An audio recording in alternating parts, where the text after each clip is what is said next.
சென்னை புறநகரில் நேற்று இரவில் தொடங்கி இன்று அதிகாலை வரை தொடர்ந்து பெய்த மழை மற்றும் இடி மின்னல் சூறைக்காற்றால் சென்னை விமான நிலையத்தில் 17 வருகை விமானங்கள், 18 புறப்பாடு விமானங்கள், மொத்தம் 35 விமான சேவைகள் தாமதமாகி பயணிகள் கடும் அவதி.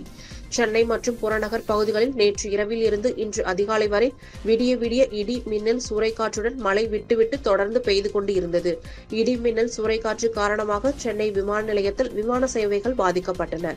டெல்லி, கொல்கத்தா, பெங்களூரு, மதுரை, திருச்சி, கோழிக்கோடு, கோவா, ஹைதராபாத், கோலாலம்பூர், சிங்கப்பூர் உள்ளிட்ட இடங்களில் இருந்து சென்னைக்கு வந்த 17 விமானங்கள் சென்னையில் தரையிறங்க முடியாமல் நீண்ட நேரம் வானில் வட்டம் அடித்து பறந்தன.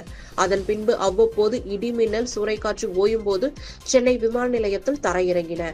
அதேபோல் சென்னையில் இருந்து புறப்பட வேண்டிய Abu Dhabi, Dubai, Kuala Lumpur, Singapore, Delhi, Mumbai, Kochi, Kannur, Thiruvananthapuram, Kozhikode, Indore உட்பட 18 விமானங்கள் சுமார் 2 மணி நேரம் வரை தாமதமாக புறப்பட்டு சென்றன. சென்னை விமான நிலைய பகுதியில் இடி மின்னல் சூறைக்காற்றுடன் விட்டுவிட்டு பெய்த மழை காரணமாக சென்னை விமான நிலையத்தில் வருகை புறப்பாடு விமானங்கள் 35 விமானங்கள் தாமதமாகி பயணிகள் கடும் அவதிக்குள்ளானார்கள்.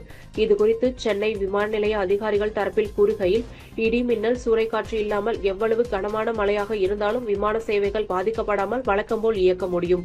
ஆனால் அதிக அளவில் இடி மின்னல் மற்றும் சூறைக்காற்று இருந்ததால் பாதுகாப்பு காரணமாக விமானங்கள் தரையிறங்குவதிலும் புறப்பட்டு செல்வதிலும் தாமதம் ஏற்பட்டது.